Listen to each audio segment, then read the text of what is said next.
Kinasuhan naman ng PNP-CIDG sa Department of Justice o DOJ ang legal counsel ni Apollo Kibuloy at 12 iba pa. Ito'y may kaugnayan sa pagpigil nito na maisilbi ang arrest warrant kay Kibuloy at kanyang mga co-accused doon po sa Davao City. Boyren Sina Cruz sa balita. Ipinagharap ng mga reklamong sedition at inciting to sedition ng PNP-CIDG sa Department of Justice ang abogado ni Apollo Kibuloy na si Israelito Torion at 12 iba pang miyembro ng Kingdom of Jesus Christ. Pinangunahan ni PNP-CIDG Chief Brigadier General Nicolas Torre ang paghain ng mga reklamo sa DOJ.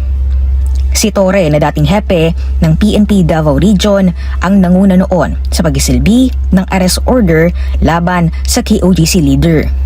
Kasama rin sa mga inireklamo ang dating tagapagsalita ng NTF-ELCAC na si Lorraine Badoy.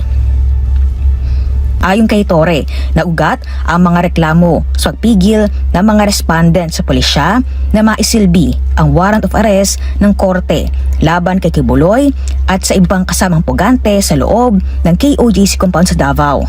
Well, sa definition ng sedition sa ating revised penal code at sa inciting to sedition, pumasok ang kanilang mga ginawa sa atin doon, including ang pagpipigil ng mga instrumentalities ng ating gobyerno sa pag-carry out ng kanilang mandate. Ilan pa sa pinagbasehan ng mga reklamo ay ang pagsagawa ng kilos protesta sa lansangan kahit ang permiso ay prayer rally sa loob lamang ng KOJC compound.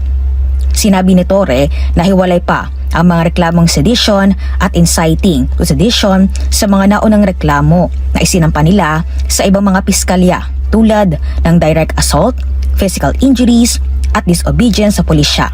Initially, ang mga in-allege namin doon, ang kanilang mga ginawa, like calling on the people to rise against the government, to prevent the police from serving the warrant of arrest, and many others. So yan ay lalabas naman sa pag nagtumakbo na ang pag-iimbestiga ng DOJ because this will undergo a preliminary investigation.